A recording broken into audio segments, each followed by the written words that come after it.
New first-time Warren on the show, and you bring out a sloppy Kinkajou. Johnny Carson seemed like America's sweetheart until you crossed him. What he did next will leave you speechless. 7 A-list celebrities made one fatal mistake that got them banned for life from The Tonight Show. We're talking death threats, animals gone wild, and backstage meltdowns that destroyed million-dollar careers in minutes. One superstar's toilet incident on Carson's desk ended everything.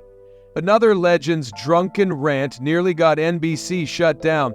You won't believe what these stars did to earn Johnny's eternal wrath. No, I didn't say 7 or 8. I said several. Then you said 7 or 8, and I said Did I? 9. Yeah. 9. Good, thank you. Johnny Carson commanded late-night television like no other host before or since. Behind his trademark smile and easygoing demeanor lay a man who fiercely protected his show and his standards. The Tonight Show wasn't just entertainment, it was Carson's kingdom, and he ruled it with clear but unforgiving boundaries. Over his 30-year reign, thousands of celebrities graced the famous couch in Studio 6B, but a select few found themselves permanently exiled from television's most coveted platform. These weren't casual oversights or scheduling conflicts. These were deliberate, calculated decisions that could end careers and reshape Hollywood's power dynamics. Carson understood something that many guests didn't. The Tonight Show reached 15 million viewers every night. An appearance could launch careers, revive flagging popularity, or promote projects worth millions of dollars. But with that power came responsibility, and Carson expected professionalism in return. When guests crossed certain lines, they discovered that the genial host they saw on television was also a shrewd businessman who wouldn't tolerate disrespect, threats, or chaos in his carefully orchestrated world. The first celebrity to learn this lesson the hard way was Wayne Newton, the Vegas entertainer known for his elaborate stage shows and carefully cultivated image. Newton had been a frequent target of Carson's monologue jokes, particularly about his appearance and Vegas persona.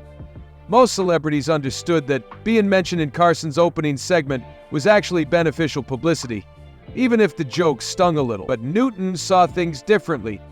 The relationship between the two men soured progressively. Through the late 1970s, Carson's writers had developed a running series of jokes about Newton's hair, his stage presence, and his Vegas lifestyle. One particular joke that gained audience approval suggested that Las Vegas was installing brighter stage lights because Wayne Newton's hair needed photosynthesis. While the studio audience laughed, Newton was reportedly furious. He had significant financial investments in Las Vegas properties, including a stake in the Aladdin Hotel, and believed that Carson's jokes were damaging his carefully maintained public image and, by extension, his business interests. The situation reached its breaking point in 1980 when Newton decided to confront Carson directly. According to multiple sources within NBC, security cameras captured Newton arriving at the network's Burbank facility without an appointment. Witnesses described him as agitated and determined, pushing past reception staff and making his way directly to Carson's office. During pre-show preparations, staff members who were present described Newton as visibly angry, his usual polished appearance somewhat disheveled. What happened next became the stuff of Tonight Show legend. Newton reportedly burst into Carson's office and delivered an ultimatum that would forever change his relationship with late-night television. According to accounts from people who were there, Newton demanded that the jokes about him stop immediately, and he made this demand in terms that Carson found completely unacceptable. The exact words varied depending on who told the story, but the message was clear.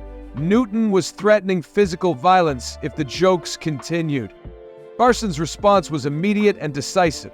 Rather than escalate the confrontation or show any sign of intimidation, he simply reached for his phone and called security. Within minutes, Newton was escorted from the building with instructions that he was not to return under any circumstances.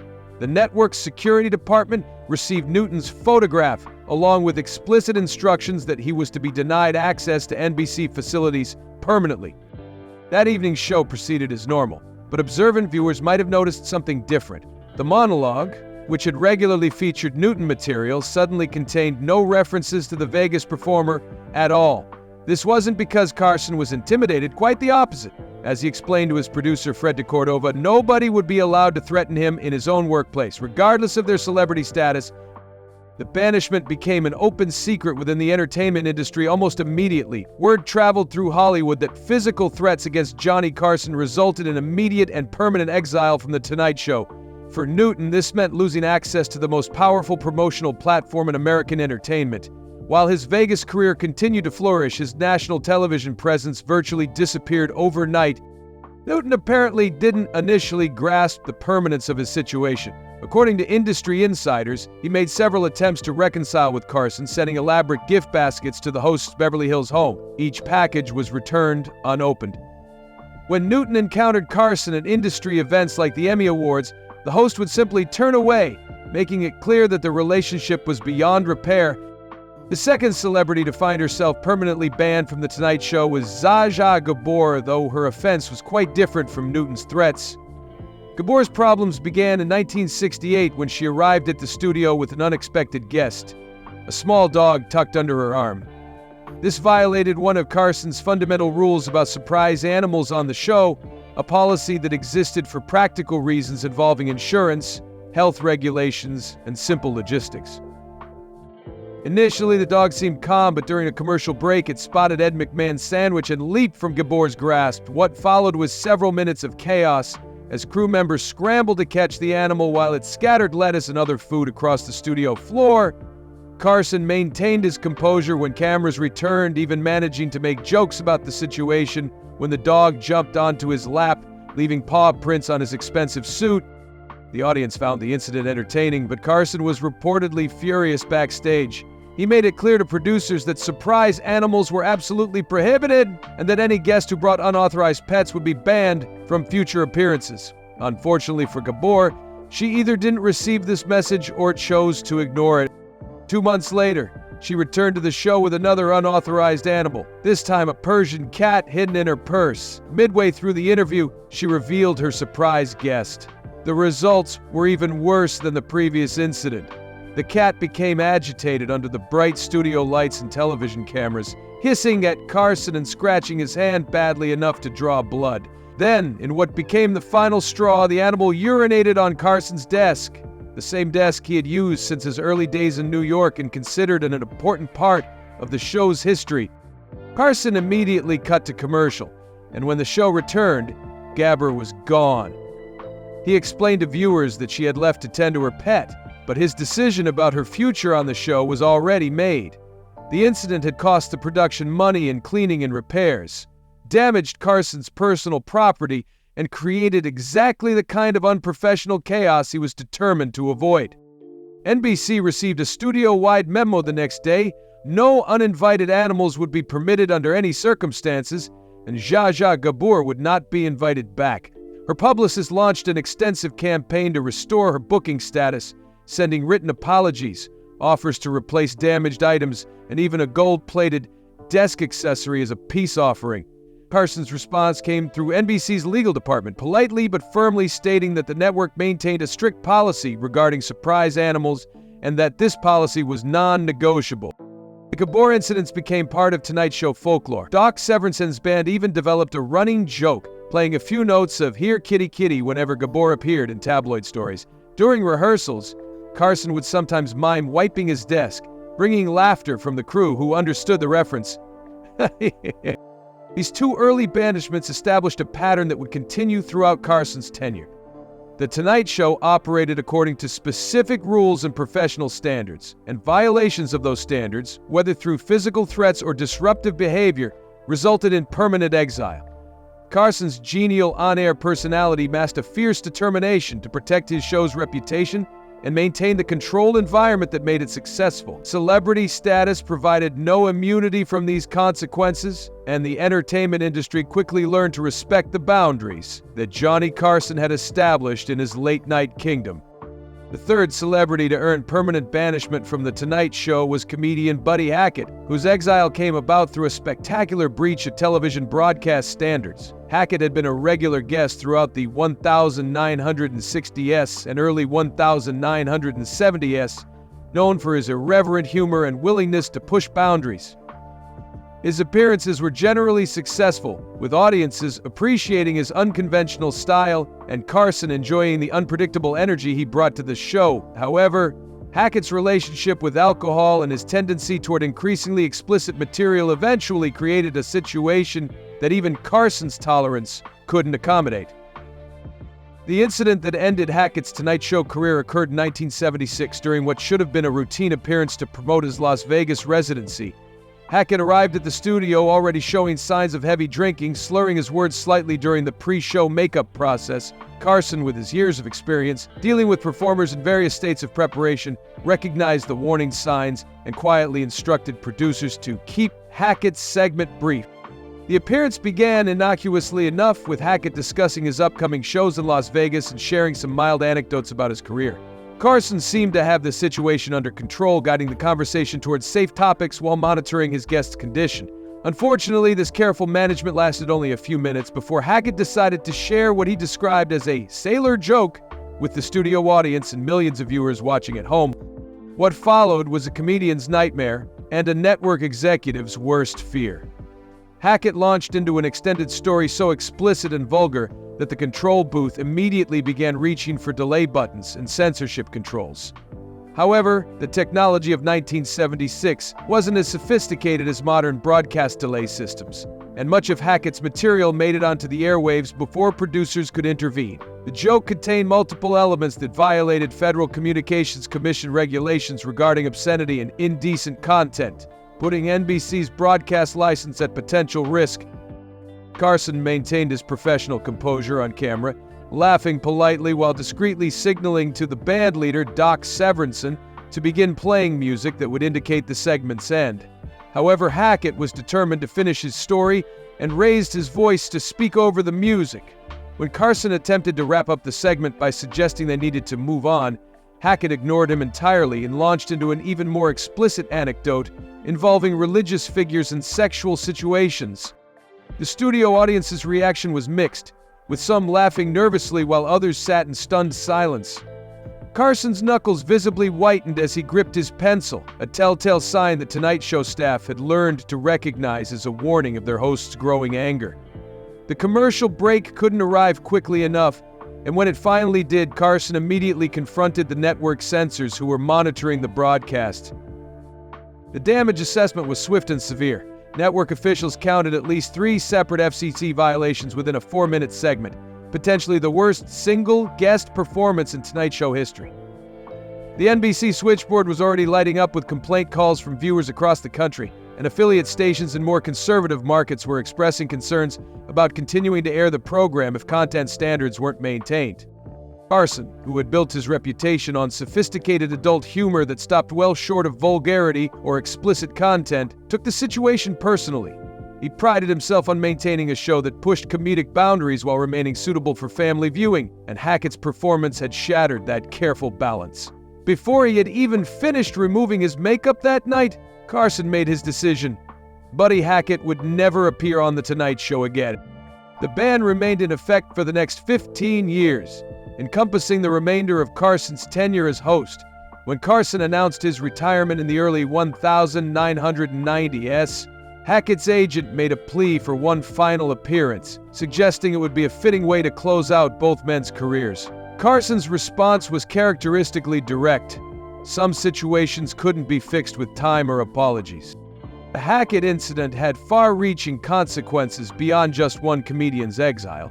NBC affiliates in the Midwest threatened to delay the program's broadcast if content standards continued to deteriorate, forcing network executives to implement stricter pre-screening procedures for all guest appearances. Sponsors demanded explanations and assurances that similar incidents wouldn't occur, and Carson found himself in the unusual position of having to attend emergency network meetings to discuss broadcast policies. During one of these meetings, Carson made his position absolutely clear. He had hosted the show for more than a decade without major incident, and what happened with Hackett wasn't a miscalculation or an unfortunate moment. It was a complete breakdown of professional standards. He stated firmly that Hackett wouldn't return during his tenure, and his use of that specific word sent a clear message to network executives. Carson's contract negotiations were always significant events at NBC, and his leverage in those discussions remained absolute. The fourth celebrity to earn permanent banishment was Frank Sinatra, though his exile came about through entirely different circumstances. Sinatra's 1975 booking came with a 3-page list of demands that immediately raised concerns throughout the Tonight Show production team. The requirements included pre-approval of all interview questions, specific camera angles that would only show his preferred side, and the unusual stipulation that Carson must stand when Sinatra entered the studio. Producer Fred Cordova brought the list to Carson, who read through it silently before dropping it into his wastebasket. His response was simple. They would be happy to have Sinatra on the show, but without special conditions. Sinatra's representatives initially balked at this response, but eventually agreed to a compromise where Carson would at least preview the topics he planned to discuss, though the questions themselves wouldn't require approval. The appearance seemed set until the rehearsal process began, when Sinatra's manager interrupted Carson's monologue preparation with another demand. Sinatra wanted to enter from stage left rather than stage right, contrary to the show's standard procedure and camera setup. Carson explained that all guests entered from the right side due to the way the cameras and lighting were positioned, but Sinatra's team insisted their client would only enter from the left. This seemingly minor disagreement escalated when Carson was told that the show's established procedures weren't acceptable to Sinatra. Carson's response was direct.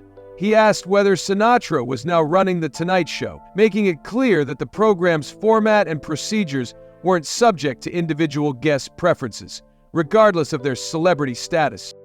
The situation deteriorated further when Sinatra himself arrived at the studio and demanded that Carson vacate his own dressing room so that Sinatra could use it.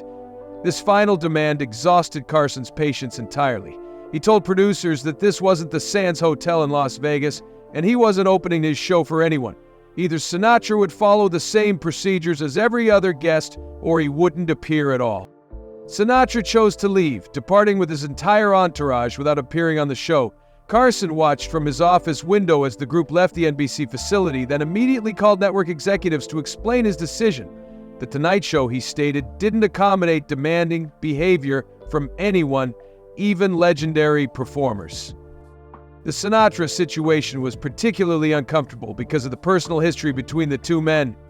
Carson had long admired Sinatra as a performer and had often cited him as the epitome of professional showmanship. Photos in Carson's office showed the two men socializing together in Palm Springs during the 1960s, indicating a genuine friendship that extended beyond professional courtesy. However, this personal relationship couldn't overcome Carson's commitment to maintaining professional standards on his show.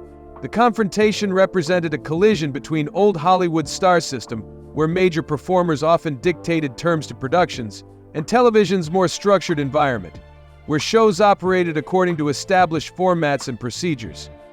Carson's decision to ban Sinatra shocked NBC executives, who understood the rating potential that such a major star represented. They attempted to mediate the situation, suggesting that Carson might reconsider his position. His response became legendary among network staff. He would meet Sinatra halfway, by allowing him to approve his own questions on someone else's show. The incident sent ripples throughout the entertainment industry, with talent managers reportedly using the phrase, "Don't pull a Sinatra," when counseling clients about appropriate behavior during television appearances. The expression entered Hollywood vernacular as shorthand for the kind of demanding behavior that could damage careers and relationships within the industry. Both the Hackett and Sinatra incidents demonstrated Carson's commitment to maintaining professional standards regardless of a guest's celebrity status or entertainment value. These weren't personal grudges or petty disputes, but business decisions designed to protect the show's reputation and Carson's authority within his own program. The message to the entertainment industry was clear. The Tonight Show operated according to specific rules, and those rules applied to everyone equally. The fifth celebrity to earn permanent exile from The Tonight Show was actress Shelley Winters, whose banishment came about through a pattern of behavior that gradually destroyed the careful conversational dynamics that Carson worked so hard to maintain. Winters had first appeared on the show in 1965, charming viewers with entertaining stories from Hollywood's golden age and displaying the wit and personality that had made her a successful character actress. Her early appearances were well received, and she became a semi-regular guest throughout the late 1960s and early 1970s. However, by 1978, Winters had developed a habit that Carson found increasingly intolerable. She consistently interrupted other guests during panel segments, redirecting conversations toward herself regardless of the topic being discussed or who was speaking. This behavior wasn't merely annoying to Carson. It fundamentally disrupted the rhythm and flow that he had spent decades perfecting as a talk show host. The final incident that led to Winters' permanent ban occurred during a panel segment featuring Richard Pryor and Angie Dickinson, both major stars who were appearing to promote their current projects. Carson had carefully planned the segment to give each guest adequate time to discuss their work while maintaining the kind of entertaining conversation that made The Tonight Show appointment television for millions of viewers. The trouble began when Pryor started describing a new film project he was developing. Before he could finish his first sentence about the concept, Winters cut in with a story about her own experiences working with Montgomery Clift decades earlier. Carson attempted gentle redirection, politely suggesting that they should let Richard finish his thought before moving on to other topics. However, Winters continued her Montgomery Clift anecdote regardless, seemingly oblivious to the fact that she was monopolizing airtime meant for another guest. Carson's pencil began tapping rapidly against his desk, a signal that Tonight Show staff had learned to recognize as a sign of their host's growing irritation. The studio audience, initially patient with what they might have assumed was playful banter, began to grow restless as Winters continued her story without pause or consideration for the other guests. During the commercial break, Carson quietly spoke to Winters, presumably asking her to be more considerate of the other panelists. She nodded apologetically, and when the cameras resumed rolling, the conversation seemed to be back on track. Unfortunately, this improvement lasted exactly 30 seconds. When Angie Dickinson began describing a particularly challenging scene from her latest project, discussing the technical and emotional difficulties involved in the filming process, Winters interrupted again. This time, she announced that she had won an Oscar for performing a scene very similar to the one Dickinson was describing, immediately shifting attention away from Dickinson's current work to her own past achievements. Hey, Carson's patience, already strained by the earlier interruptions, finally snapped completely in an unprecedented moment of on-air criticism. He addressed Winters directly, pointing out that she had mentioned her Oscar 4 times during the broadcast and that he believed everyone was well aware of her accomplishments. The studio audience gasped audibly at this public reprimand, clearly recognizing that something unusual was happening. Winters' face flushed visibly red at Carson's rebuke, and the remainder of the segment proceeded in awkward stops and starts. The natural flow of conversation that Carson prized so highly had been completely destroyed, and the discomfort was palpable, both in the studio and for viewers at home. When the show's credits began to roll, Carson broke with his customary protocol of personally saying goodbye to each guest, instead walking off the set immediately without acknowledging any of the evening's panelists. The next morning, Carson called the booking department with explicit instructions. Shelley Winters was to be removed from the rotation of potential guests permanently. His explanation was characteristically direct. He wouldn't host what he called the Shell Show, disguised as The Tonight Show. Her name never appeared on a guest list again during Carson's remaining years as host. Behind the scenes, Tonight Show staff had been dealing with what they privately called the Shelley Winters problem for several years before the final incident.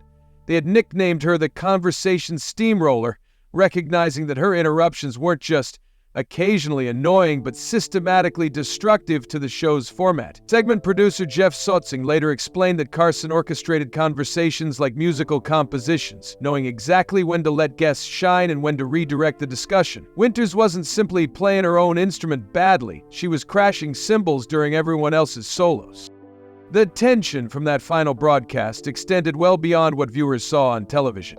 Carson typically made a point of visiting guests in their dressing rooms after difficult segments, smoothing over any awkward moments and maintaining the professional relationships that were essential to the show's success. After the Winters incident, however, he walked straight to his office and closed the door, a behavior that staff immediately recognized as indicating that the guest would never return. Winters apparently remained unaware of the permanence of her exile for quite some time. Her publicist continued submitting requests for appearances tied to film releases, book publications, and other career milestones. Each request received the same polite but firm response. Ms. Winters didn't align with the show's current booking needs. Only after 6 consecutive rejections did Winters and her representatives begin to understand that her Tonight Show career had permanently ended. The 6th and final celebrity to be permanently banned from The Tonight Show was actor Charles Grodin, whose exile came about through a dramatic transformation from entertaining antagonist to genuinely hostile guest. Grodin's initial appearances on the show had been highly successful, featuring a carefully crafted comedic persona where he would purposefully needle Carson with faux criticism and mock hostility. This dynamic worked brilliantly because both men understood they were performing roles, Grodin playing the difficult guest and Carson playing the unflappable host. Audiences loved this routine because it offered a change of pace from the typical celebrity promotion format. Instead of the usual friendly banter about upcoming projects, viewers got to see Carson deal with a supposedly challenging guest, showcasing his quick wit and professional composure. During a 1977 appearance, Grodin had needled Carson by suggesting he seemed particularly unprepared that evening, to which Carson had responded with a perfectly timed comeback about their relative earning power. The exchange got laughs and demonstrated exactly why the format worked so well. The dynamic remained successful for more than a decade, with both Carson and Grodin understanding the boundaries of their mock antagonism. However, everything changed during Grodin's 1990 appearance when he arrived at the studio genuinely angry about a negative review Carson had given to one of his recent films. What had always been a hostility suddenly became real confrontation.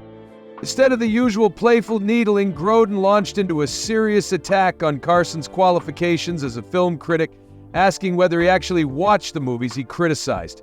Carson initially responded in their established format, asking whether Grodin actually rehearsed the movies he made. However, it quickly became apparent that Grodin wasn't performing their usual bit. He was genuinely trying to humiliate Carson on his own show. The situation escalated when Grodin began critiquing Carson's interview technique, suggesting that after 15 years in the host chair, Carson still couldn't conduct a proper interview. Carson's response was swift and cutting, pointing out that after 30 years in Hollywood, Grodin was still relegated to supporting roles. At this point, any pretense of entertainment had vanished, and both men were engaged in real hostility. The audience's nervous laughter couldn't disguise the genuine tension, and when the segment finally ended, Carson broke his own protocol by refusing to shake Grodin's hand, an unprecedented breach of hosting etiquette that immediately signaled to everyone present that something serious had occurred. Backstage, producer Peter LaSalle found Carson in a state of barely controlled anger. Carson made it clear that what had happened wasn't part of their usual routine. Grodin had come to the show specifically to attack him personally. When LaSalle suggested canceling Grodin's next scheduled appearance, Carson's response was immediate. Cancel all of them. Forever. The ban was implemented immediately, and Grodin discovered his exile when subsequent booking requests were met with silence. The incident served as a clear lesson to the entertainment industry. Carson could take a joke and even enjoyed playful antagonism, but genuine disrespect and personal attacks resulted in permanent banishment from television's most important promotional platform. Both the Winters and Grodin situations demonstrated that Carson's standards for guest behavior went beyond obvious violations like threats or disruption. He also demanded respect for the show's format and for his role as host. Guests who monopolized conversations or turned entertainment into genuine hostility found themselves permanently excluded from The Tonight Show, regardless of their talent or star power. The seventh and final celebrity to earn permanent banishment from The Tonight Show was Tom Snyder, whose exile represented perhaps the most complex and politically charged of all Carson's guest prohibitions.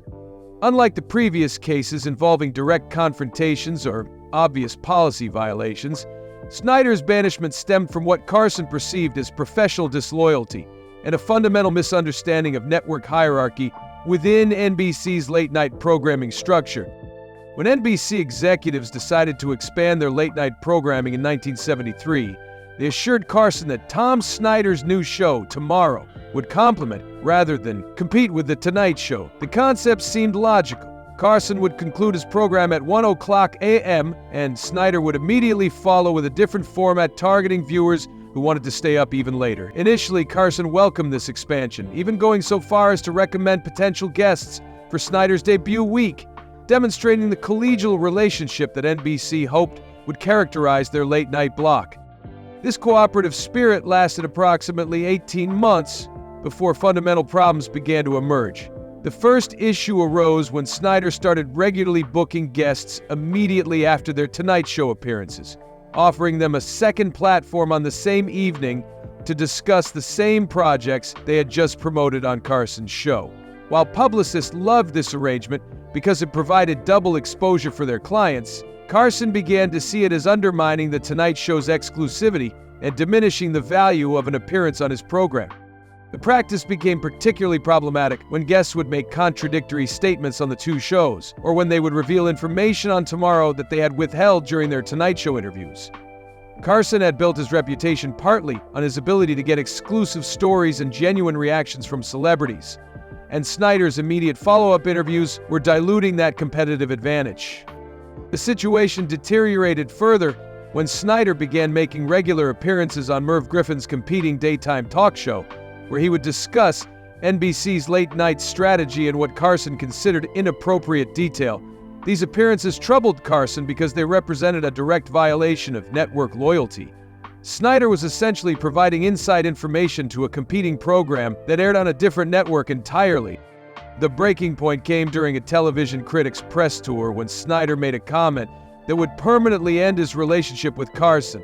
Speaking to assembled entertainment journalists, Snyder joked that while Johnny gets the big stars, he gets the interesting people. This comment, which appeared in TV Guide's coverage of the event, was reported to have caused Carson to throw the magazine across his office in anger. From Carson's perspective, Snyder's comment wasn't just unprofessional, it was a direct insult to The Tonight Show's booking choices and, by extension, to Carson himself. The implication that Carson's guests were boring celebrities, while Snyder's were genuinely fascinating intellectuals, struck at the heart of Carson's pride in his program and his carefully cultivated reputation as a sophisticated interviewer. The New York Times. Carson's response was swift and comprehensive, implementing what Tonight Show staff privately called the Snyder blackout. The policy had three main components. Tom's name would never be mentioned on The Tonight Show, his program would never be promoted during Carson's broadcast, and Carson would never appear on Tomorrow, despite repeated requests from NBC executives who understood the promotional value such an appearance would provide. This ban created awkward programming continuity for NBC's late-night block. Viewers would watch Carson conclude The Tonight Show at 1:00 a.m., then immediately see Tom Snyder begin Tomorrow at 1:30 a.m., with no acknowledgement from either program that they were part of the same network's coordinated schedule. It was as if Tomorrow materialized from thin air, rather than being the planned second half of NBC's late-night programming strategy. The situation became even more complicated when Snyder secured major exclusive interviews with newsmakers and celebrities.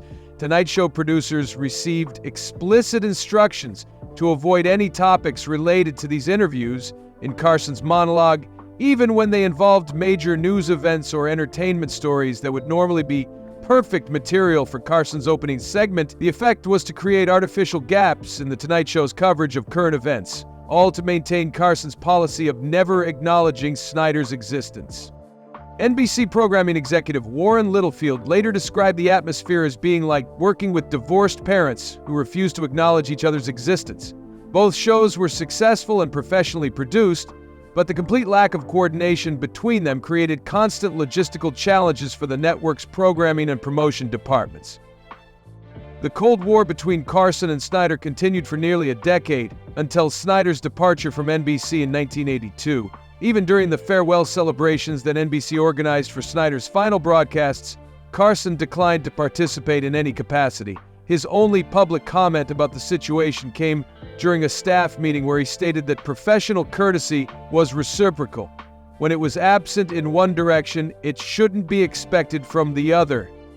Carson's handling of the Snyder situation demonstrated his understanding that The Tonight Show's success depended not just on entertainment value, but on maintaining strategic advantages within the television industry. By allowing Snyder to provide immediate follow-up platforms for his guests and to discuss NBC's programming strategy with competing networks, Carson believed he was being asked to subsidize his own competition while receiving nothing in return. Looking back at all 7 banishments, Wayne Newton's physical threats, Zsa Zsa Gabor's disruptive pets, Buddy Hackett's broadcast standards violations, Frank Sinatra's impossible demands, Shelley Winter's conversation monopolizing, Charles Grodin's genuine hostility, and Tom Snyder's perceived disloyalty, a clear pattern emerges. These weren't arbitrary decisions based on personal grudges or temporary irritation. Instead, they represented calculated business choices designed to protect The Tonight Show's carefully crafted atmosphere and Carson's position within the entertainment industry hierarchy. Each banishment served as a message to the broader entertainment community about the standards and boundaries that govern appearances on television's most important promotional platform. Physical intimidation, policy violations, professional disrespect, format disruption, and network disloyalty all carried the same consequence: permanent exile from Carson's kingdom. The impact of these decisions extended far beyond the 7 banned individuals. Throughout Hollywood, talent agents and publicists began coaching their clients about appropriate Tonight Show behavior, using phrases like, "Don't pull a Sinatra," or "Avoid the Shelley Winters mistake," when preparing celebrities for appearances. The entertainment industry developed an informal code of conduct specifically for Carson's show, recognizing that the career benefits of a successful Tonight Show appearance were too valuable to risk through inappropriate behavior. Carson's power to make these banishments stick demonstrated something crucial about the television landscape of his era. Unlike today's fragmented media environment with countless platforms and promotional opportunities, Carson controlled access to a massive, unified audience that couldn't be reached through any other single venue. A Tonight Show banishment didn't just mean losing one promotional opportunity. It meant losing access to 15 million viewers who might never encounter a celebrity's work through any other medium. The banned celebrities experienced varying degrees of career impact from their exile. Some, like Wayne Newton and Frank Sinatra, maintained successful careers in other venues, but lost significant national visibility. Others, like Tom Snyder, eventually found success in different formats, but never again commanded the kind of audience reach that The Tonight Show provided. The lesson was clear. In Carson's era of television dominance, crossing the king of late night carried consequences that could last for decades. These 7 stories illustrate why Johnny Carson remained the undisputed ruler of late night television for 30 years. His success came not just from his comedic timing or interviewing skills, but from his understanding that maintaining standards and boundaries was essential to preserving The Tonight Show's unique position in American culture. The celebrities who learned this lesson too late discovered that Carson's friendly on-camera persona masked a fierce determination to protect his domain, and that some career mistakes simply couldn't be undone.